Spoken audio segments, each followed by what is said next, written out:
Good morning friends, स्वागत है आप लोग का आज की क्लास में। आज हम लोग क्लास 7 का विज्ञान देखेंगे। ठीक है, साइंस चैप्टर 2 है आपका जंतुओं में पोषण।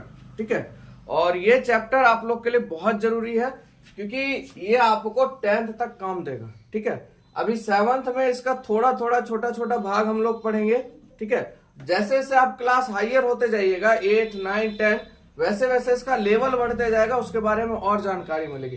पर आपका जो जड़ बनेगा ना, यानी बेसिक जिसे कहते हैं, वो इसी से बनेगा। इस वजह से इसको बढ़िया से ध्यान से देखिएगा आप लोग। और ये आपके जितने भी कॉम्पिटिटिव एग्जाम है सब में यहाँ से क्वेश्चन आपको मिल जाएंगे क्योंकि बहुत इंपॉर्टेंट चैप्टर है जंतुओं में पोषण। चलिए क्लास शुरू करते हैं। चैप्टर का नाम है जंतुओं में पोषण। जंतु पोषण कैसे करते हैं। ठीक है, देखिए सबसे पहले आपको पता है हमें जीवित रहने के लिए क्या चाहिए। भोजन चाहिए, जल चाहिए, है ना, और आवास, कपड़ा वो अलग चीज है। ठीक है, जीवित रहने के लिए सबसे मेन है जल। जल के साथ क्या चाहिए? भोजन। ठीक है, चलिए देखिए हरे पेड़ पौधे जो होते हैं अपना भोजन प्रकाश संश्लेषण प्रक्रम द्वारा स्वयं बना लेते हैं। अब हरे जो पेड़ पौधे हैं वो क्या करते हैं? अपना भोजन प्रकाश संश्लेषण के प्रक्रम द्वारा अपना भोजन क्या करते हैं? स्वयं बना लेते हैं, है ना। पर क्या बताइए, मनुष्य अपना भोजन स्वयं बनाता है? नहीं। अब मान लीजिए उसको क्या किसी दूसरे की सहायता चाहिए, या तो पेड़ पौधे हो गए, है ना, या सब्जी हो गया, या मांस मछली हो गया, तब जाके अपना भोजन ग्रहण करते हैं। ठीक है, देखिए अब बात करते हैं जो आहार द्वारा मानव शरीर के लिए आवश्यक पोषण तत्वों की मात्रा को पूर्ण करता है उसे क्या कहते हैं? पोषण कहते हैं। आप जो खाते हैं उसमें से जितना भी चीज आपके शरीर के लिए उपयोगी है उस चीज को खींच के, यानी उस चीज को शरीर में लगना, वही आपका क्या कहलाता है? पोषण कहलाता है। अवशोषित करता है उसको। ठीक है, तो यानी जो आहार द्वारा मानव शरीर के लिए आवश्यक पोषक तत्वों की मात्रा होता है उसे पूर्ण करता है, उसे क्या कहते हैं? पोषण कहते हैं। ठीक है, ये जितना भी चीज हमारे शरीर के लिए जरूरी है, जो हमारे शरीर की देखभाल करता है, उसे क्या कहते हैं? पोषण कहते हैं। सीधा बात। आगे बात करते हैं जो पेड़ पौधे से, देखिए यहाँ पे दो चीज आपको पढ़ना है, ये चीज आप लोग को आता होगा। जो पेड़ पौधे से अपना भोजन बनाते हैं उसे क्या कहते हैं? स्वयं पोषी भी कहते हैं। जो अपना भोजन स्वयं बनाते हैं उसे क्या कहते हैं? स्वयं पोषी। और जो पेड़ पौधों से अपना भोजन बनाते हैं उसे क्या कहते हैं? शाकाहारी। जैसे में आपके गाय, बकरी, भैंस, ये सब क्या है बाबू? शाकाहारी है। ठीक है, जो साग सब्जी खाते हैं वो क्या कहलाएंगे? शाकाहारी। जो मांस मछली खाएंगे वो मांसाहारी। जो जंतुओं के द्वारा अपना भोजन बनाते हैं उसे क्या कहते हैं? मांसाहारी कहते हैं। जैसे में बाघ, शेर इत्यादि। मनुष्य भी इसी में आ जाएगा। ठीक है, मनुष्य इसमें आएगा? बताइए आप लोग, आपको लगता है मांसाहारी है मनुष्य? नहीं है, मनुष्य इसमें नहीं आएगा। मनुष्य क्या है बाबू? सर्वाहारी है। ठीक है, याद रखिएगा, नहीं तो पता चला मांसाहारी मनुष्य को डाल दीजिएगा। ठीक, मनुष्य इसमें नहीं होगा। आइए, जो पौधे एवं जंतुओं से अपना भोजन प्राप्त करते हैं उसे क्या कहते हैं? सर्वाहारी कहते हैं। क्या कहते हैं? सर्वाहारी। सबसे बढ़िया उदाहरण कौन? मनुष्य। मनुष्य दोनों चीज खाता है, साग सब्जी भी खाता है, मांस मछली भी खाता है। तो हम लोग क्या है? सर्वाहारी है। ठीक है, चलिए अब आगे चलते हैं मानव में पाचन। ठीक है, मानव में पाचन। आपको पता है सबसे पहला अगर काम होता है पाचन का, तो सबसे पहला काम, भैया आप खाना खाओगे तभी तो पाचन होगा। खाना ही नहीं खाओगे तो पाचन होगा? नहीं होगा। सबसे मेन काम है भैया मुंह का। मुंह से खाना कहाँ जाता है? अंदर जाता है। मुंह है ना, वहां से क्या है? ग्रसिका, इसके द्वारा खाना क्या जाता है? अंदर जाता है। देखिए मुख द्वारा भोजन का क्या होता है? अंतःग्रहण होता है। सबसे पहली बात हमेशा ध्यान रखिएगा, ये आपके बिहार बोर्ड क्लास 10th में भी क्या बार इस टाइप का क्वेश्चन पूछा है। इससे किसके द्वारा भोजन का अंतःग्रहण होता है? किसके द्वारा होता है बाबू? मुख के द्वारा, यानी मुंह के द्वारा। भोजन का अंतःग्रहण हमेशा किसके द्वारा होगा? मुंह के द्वारा। इस वजह से इसको याद रखिएगा क्योंकि क्लास 10th और कितना सारा कंपटीशन में ई लाइन से बहुत बार क्वेश्चन आया। किसके द्वारा भोजन का अंतःग्रहण होता है? तो किसके द्वारा होता है? मुख के द्वारा भोजन का अंतःग्रहण होता है। चलिए आगे बढ़ते हैं। पाचन तंत्र द्वारा भोजन का पाचन होता है। जो आपका पाचन तंत्र है उसके द्वारा क्या होता है? भोजन का पाचन होता है। फिर उपयोगी पोषक तत्वों का अवशोषण शरीर में होता है। अब जितना भी उसमें ताकत का चीज है जो शरीर के लिए उपयोगी है उस चीज को क्या करता है? अवशोषण कर लेता है। ठीक है, और वो कहाँ होता है? शरीर में होता है हमारे। ठीक है, भोजन का अपशिष्ट भाग मल के रूप से क्या होता है? बाहर निकल जाता है। अब मान लीजिए सबसे बढ़िया उदाहरण, आपने जूस देखा होगा, है ना, जूस बनाते हुए तो आपने देखा होगा मौसमी 3, 4, 5 छिलके डाल दिया। डालने के बाद एक तरफ से रस निकल रहा है, एक तरफ से क्या निकलता है? सिट्ठी निकलता है। अब वो रस क्या काम में आता है? सिट्ठी कोई खाता है? वहां नहीं खाता है। तो उसी तरह ठीक हमारे शरीर में भी वही सेम प्रक्रिया होती है कि जो हम खाते हैं उससे जो रस निकलता है वो हमारे शरीर के लिए पोषण का काम करता है। ठीक है, पोषक तत्वों को पूरा करता है और शरीर में पोषण देने का काम करता है। और वो जो सिट्टी मिल गया वो आपको पता है भाई कहां से निकलता है ना? तो मल द्वार के द्वारा क्या होता है? निकल जाता है। समझ में आ गया आप लोग को? चलिए आगे देखते हैं। चलिए आगे कहता है मनुष्य में भोजन मुख द्वारा ग्रहण किए जाने के बाद एक सतह लंबी नालिका से गुजरता है। ठीक है, आप भोजन मुख के द्वारा ग्रहण किए तो ग्रहण करने के बाद कहां आता है? शरीर के अंदर। तो क्या होता है? एक प्रकार की गुहिका से होकर गुजरता है, जो कि गुहिका आपके क्या गले से होते हुए अमाशय तक जाती है। ठीक है, ये जो मुख गुहिका है ये मुंह से शुरू होकर कहां जाती है? गुद्दा यानी मल द्वार तक जाती है गुहिका, और इसे ही आहार नाल कहते हैं। इसे ही क्या कहते हैं बाबू? आहार नाल कहते हैं। ठीक है, चलिए अब आगे आहार नाल में कौन कौन सी क्रिया होती है उसको हम लोग समझेंगे। तो देखिए सबसे पहले मुख गुहिका, माउथ कैविटी, ग्रासिका या ग्रास नली, फूड पाइप और ओसेफेगस। ठीक है, तीसरा आपका अमाशय यानी स्टमक, चौथा आपका छोटी आंत स्मॉल इंटेस्टाइन, पांचवा बड़ी आंत लार्ज इंटेस्टाइन, मलाशय यानी रेक्टम, गुद्दा या मल द्वार यानी एनएस आपका। ठीक है, देखिए आहार नाल और उससे संबंध ग्रंथियां मिलकर पाचन तंत्र का निर्माण करती है। ठीक है, आहार नाल और उससे जो भी संबंधित ग्रंथियां हैं वो किसका निर्माण करती है? पाचन तंत्र का निर्माण करती है। ठीक है, आगे बात करते हैं बाबू अंतःग्रहण की। ठीक है, इसके बारे में एक एक करके जानेंगे। पहले अभी किताब से हम लोग चल रहे थे, किताबी भाषा पे हम लोग ज्यादा ध्यान देंगे। अंतःग्रहण, देखिए आहार को प्राप्त और ग्रहण करना। आहार को क्या करना? प्राप्त और ग्रहण करना। ठीक है, ठीक है, भोजन आहार को प्राप्त और ग्रहण करना मनुष्य में यह मुख द्वारा होता है। ठीक है, ये किसके द्वारा होता है अंतःग्रहण? मुख द्वारा। अभी आपको मैंने शुरुआत में इस लाइन को बताया था, जहां दांत से भोजन को क्या किया जाता है? चबाया जाता है ना, दांत से भोजन को चबा के तब अंदर ले जाया जाता है। उसके बाद क्या होता है आपका? पाचन। ठीक है, भोजन के जटिल अवयवों से पदार्थ का संश्लेषण, जो भी आपके अवयव आप जो भी खा रहे हैं, ठीक है, उससे क्या करना? संश्लेषण करना। ठीक है, और पाचन की प्रक्रिया में मुख से आरंभ होकर आंत तक पूरी होती है। ये मुख से शुरू होती है और खत्म कहां पे होती है? आंत तक। ठीक है, और जिसमें अनेक रासायनिक स्राव एंजाइम मदद करते हैं। क्या पचाने में आपका शरीर ऐसे पचा दिया? उसमें बहुत सारे एंजाइम की क्या मिलती है? सहायता होती है, तब जाके भोजन को क्या किया जाता है? पचाया जाता है। ठीक है, आगे बात करते हैं बाबू अवशोषण। तो देखिए पचित भोजन का रंसागुल्लों द्वारा ग्रहण एवं रक्त में मिलने की प्रक्रिया क्या कहलाता है? अवशोषण। देखिए हमारे शरीर में रंसागुल्लो है, आप लोग किताब निकालिएगा उसमें चित्र होगा। ठीक है, बाई चांस मैं आपको दिखाता हूं, अगर आपको नजर आ गया तो ठीक है, नहीं आया तो कोई बात नहीं है आपका।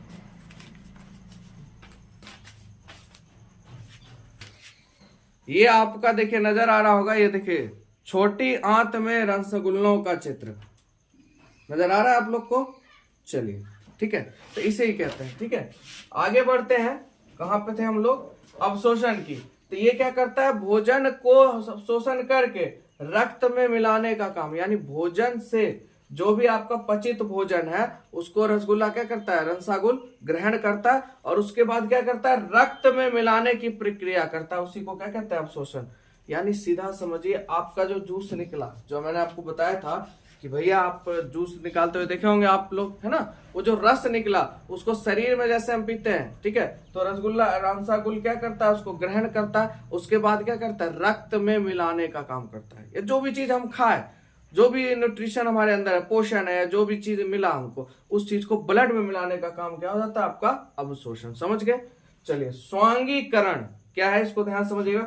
शरीर के वृद्धि और विकास के लिए पचित भोजन का उपयोग है। ठीक है, क्या है आप लोग का? स्वांगीकरण, शरीर के वृद्धि और विकास के लिए। ठीक है, इसको आगे देख लेते हैं।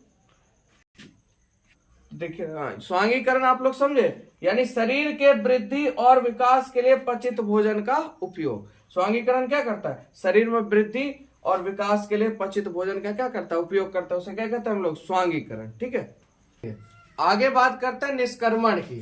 तो इसको समझिएगा, देखिएगा, अपचित भोजन का आहार नाल से निष्कासन। ठीक है, ये क्या करता है आपका? कौन चीज? निष्क्रमण। ये जो अपचित भोजन होता है उसको आहार नाल से बाहर निकालने का काम कौन करता है? निष्क्रमण करता है। ठीक है, आगे बढ़ते हैं बाबू हम लोग मुख एवं मुख गुहिका। चलिए, मैंने बोला था आपको एक एक जितना भी मैंने आपको लिखाया था वो चीज आहार नाल का जो भी था आपका 8 गो सिस्टम था कि 8 गो था ना, लगभग 7 गो। हाँ, उस 7 सिस्टम का एक एक करके हम उसका व्याख्यान करेंगे। ठीक है, और आप लोग ध्यान समझिए, और वीडियो अगर आपको अच्छा लग रहा है तो लाइक ठोकने में कंजूसी मत क्या कीजिए।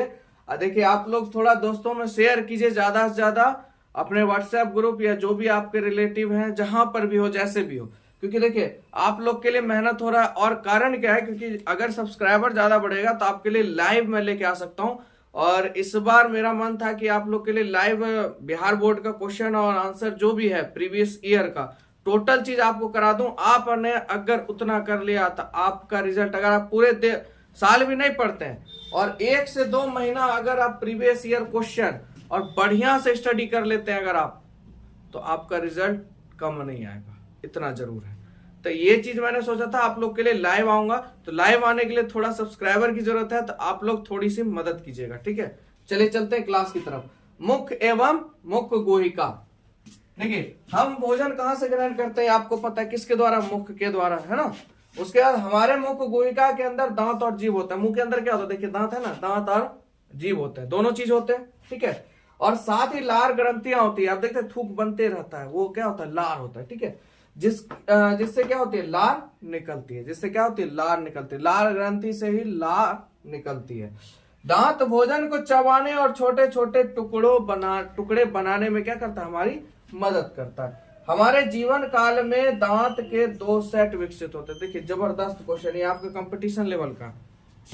हमारे पूरे जीवन काल में बताइए दांत के कितने सेट निकलते हैं? 2 सेट निकलते हैं। ठीक है, एगो कब निकलता है? बोलिए, बाल्यावस्था में, है ना।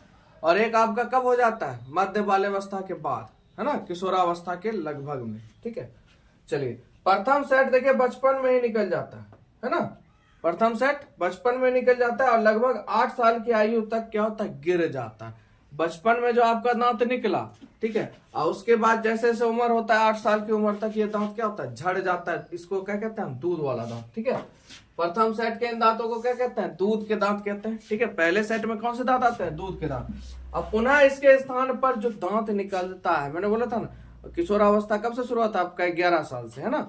तो वो चीज तब क्या होता है? आपका स्थायी दांत निकलना शुरू हो जाता है।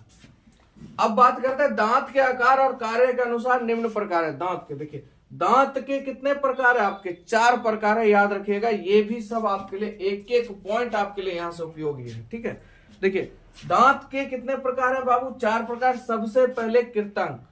क्या हो जाता है आपका? कृतंक यानी इनसीजर। इनसीजर क्या करता है? काटने का काम करता है। ये क्या करता है? काटने का काम। आपका जो कृतंक होता है ये क्या करता है? काटने का काम करता है। इंग्लिश में नाम याद रखना बड़ा आसान है, इनसीजर। सीजर का मतलब क्या होता है? काटना। तो इनसीजर यानी काटने का कार्य कौन सा दांत करता है? इनसीजर। उसके बाद रदनक यानी कैनिन्स। ठीक है, ये क्या करता है? फाड़ने का काम करता है। उसके बाद अग्र चवर्णक यानी प्रीमोलर। प्रीमोलर क्या करता है? आपका पीसने और चबाने का काम करता है। ये क्या करता है? पीसने। और इन सीजर की बात करें, देखिए ये आगे का जो आपका दांत होता है ये क्या होता है? काटने के काम होता है। उसके जस्ट बगल में होता है रदनक यानी कैनिन्स। ये क्या करता है? फाड़ने का काम करता है ना। तार उड़ देखते हैं साइड में रखते हैं, खींच देते हैं। और उसके बाद आपका अग्न चवर्णक, यहाँ जो होता है ये क्या करता है? पीसने और चबाने का काम करता है। उसके बाद चवर्णक, ये सबसे पिछला हो गया आपका, ये भी क्या करता है? पीसने और चबाने का काम करता है। ठीक है, आगे बात करते हैं। देखिए हमारे दांतों के ऊपर एक परत होती है, चमकता है ना दांत, उसके ऊपर एक परत होती है जिसे क्या कहते हैं बाबू? इनेमल कहते हैं। जिसे क्या कहते हैं? इनेमल कहते हैं। समझ में आया आप लोग को? चलिए, वीडियो अच्छा लग रहा है आप लोग को? अगला देखते हैं।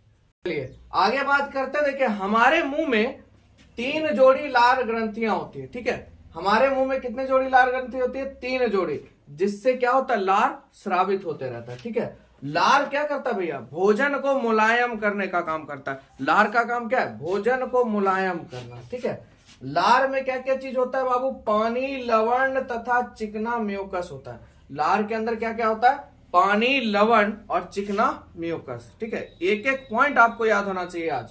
ठीक है, लार में क्या होता है? पानी, लवण और चिकना म्यूकस। ठीक है, अब आगे बात करते हैं भोजन का पाचन मुंह से ही लार में उपस्थित एंजाइम एमाइलेज, ठीक है, की सहायता से आरंभ हो जाता है। जो आपका मुंह का पाचन सिस्टम है वो आपके मुंह से ही शुरू हो जाता है। क्यों?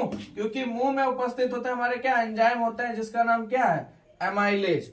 क्या होता है? एमाइलेज, ठीक है। और उसके बाद जो मंड को शर्करा में बदल देता है, ये क्या करता है? एंजाइम क्या करता है? एंजाइम का मेन काम क्या है? मंड को शर्करा में बदलना। एंजाइम का काम क्या है? मंड को शर्करा में बदलना, ठीक है। जीभ मुंह के अंदर एक पेशियांग है। जीभ क्या है? पेशियांग है, ठीक है। ये देखिए, ये सब क्वेश्चन ऐसे क्वेश्चन है जो आपके कंपटीशन में बहुत बार पूछा गया है।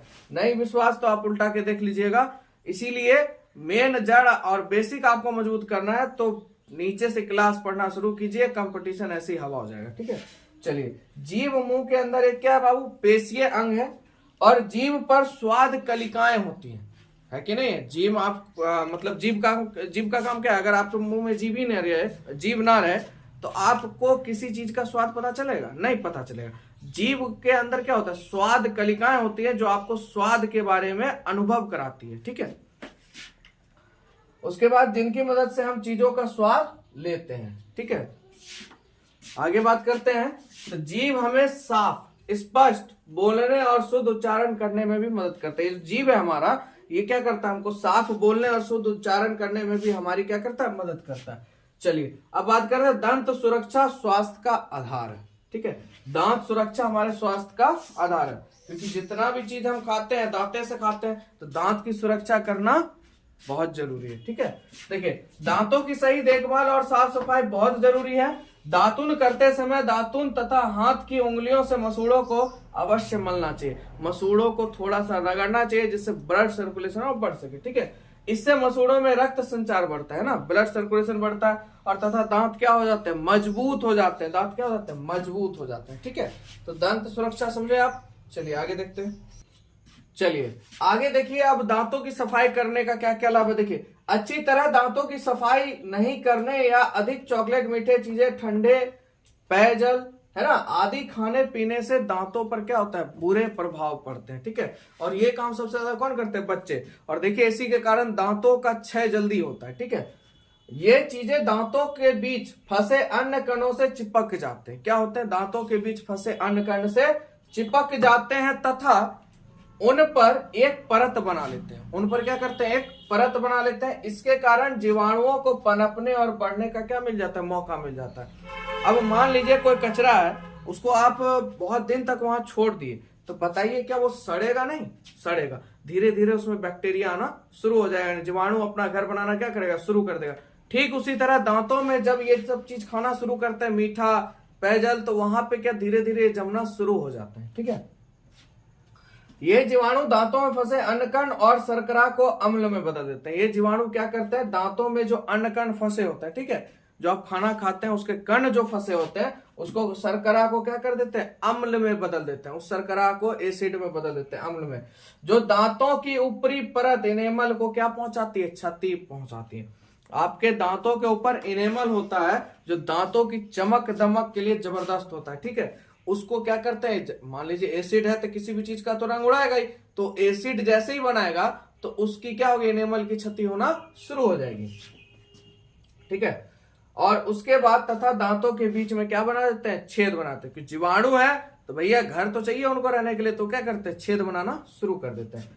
मसूड़ों से रक्त और मवाद आने लगता है। अब घर बनेगा, छेद होगा, तो मसूड़ों से क्या होगा? रक्त मवाद आना पीच शुरू हो जाएगा और मुख से दुर्गंध आने लग जाती है और धीरे धीरे दांत कमजोर होकर क्या होते हैं? टूटने लगते हैं। ऐसी स्थिति में हम बहुत सी चीजों को खाने से क्या रह सकते हैं? वंचित रह सकते हैं। इसीलिए बाबू दांतों की देखभाल करना अत्यंत अति आवश्यक है, ठीक है। चलिए, तो यहां हो गया मुख से रिलेटिव जितने भी बात था आपके किताब में खत्म। आगे आते हैं अब हमारा दूसरा पॉइंट, भोजन नलिका और ग्रसिका, यानी आपके गले का जो पाइप है, ठीक है, उसके बारे में हम लोग जानेंगे। मुख के बारे में बात खत्म हो गई। देखिए, भोजन नली जो होती है लंबी होती है, पतली होती है, मांसल होती है, संरचना होती है, मांसल संरचना होती है, ठीक है। ये कैसी होती है? लंबी और पतली। अब मांसल संरचना होती है जो मुख गुहिका को अमाशय से जोड़ती है। ये मुख गुहिका को यानी मुंह की गुहिका को कहां तक जोड़ती है? अमाशय तक जोड़ती है, ठीक है। मुख द्वारा चबाया हुआ भोजन ग्रास नली या ग्रासिका में जाता है। आप जो खाना खाते हैं या चबाते हैं वो फिर कहां जाता है? ग्रासिका में, यानी ग्रास नली में, ठीक है। और ग्रास नली की मांसपेशियों में संकुचन होता रहता है। ये संकुचन यानी खिंचाव एगो होता रहता है, घिंचाव जिसको कहते हैं, ठीक है। और इस संकुचन के कारण भोजन नीचे की ओर सरकता हुआ अमाशय तक पहुंच जाता है। और ये घींच घींच के कहां तक इसको ले जाता है भैया? अमाशय तक ले जाता है, ठीक है। कभी कभी आपने देखा या महसूस किया होगा कि खाते समय या खाने के कुछ समय बाद आपको वमन या उल्टी, वोमिटिंग जैसा मन करता होगा, है ना। यानी मन घूमना, उल्टी जैसा मन करता है, ऐसा क्यों होता है? ठीक है, तो देखिए भोजन अमाशय तक नहीं पहुंचता, यानी आपने जो खाया वो अमाशय तक नहीं पहुंचा, या अमाशय द्वारा स्वीकार नहीं किया जाता, यानी अमाशय ने उसको स्वीकार नहीं किया तो उसका रास्ता क्या हो गया? ब्लॉक हो गया। तो रास्ता ब्लॉक होगा तो गैस बनेगा, गैस बनेगा तो वोमिटिंग होगा, वोमिटिंग होगा तो सर चकराएगा, है ना। तो इस तरह से आपको समझ में आया चीज। इसका एक दो पॉइंट और है, उसको देख लेते हैं। ये भी आपका क्या हो जाएगा? खत्म हो जाएगा। चलिए, ठीक है। यानी आपको समझ में आया वमन और वोमिटिंग कैसे होता है। अर्थात भोजन नाल में भोजन को पेशियों द्वारा अमाशय के बिल्कुल विपरीत यानी उल्टे दिशा में यानी मुंह की ओर चलाया जाता है। ऐसे आपको अंदर खींचना चाहिए था, अब वो क्या हो रहा? संकुचन ऊपर की तरफ हो रहा है, तो जिससे क्या कहते हैं? संभवतः इसी कारण को हम क्या कहते हैं? उल्टी कहते हैं, ठीक है। समझ में आ गया आप लोग को? तो ये आपका भोजन यानी भोजन नली, मुख खत्म हो गया, भोजन नली खत्म हो गया। अब आपके 5 स्टेप और बचे, ठीक है। इसकी चर्चा हम अगले पार्ट 2 में करेंगे, क्योंकि आप ही लोग को थोड़ा लंबा वीडियो देखना पसंद नहीं आता है, शॉर्ट शॉर्ट रहता है, तो आपको भी ज्यादा फायदा होता है और समझ भी अच्छा से करते हैं, पूरा वीडियो देखते हैं, ठीक है। तो आप लोग से नर्म निवेदन है, आप लोग ज्यादा से ज्यादा दोस्तों में शेयर करें, ठीक है। Be confident and be positive, यानी बी पॉजिटिव या बी कॉन्फिडेंट। मिलेंगे आप लोग से नेक्स्ट वीडियो में। आज के लिए इतना।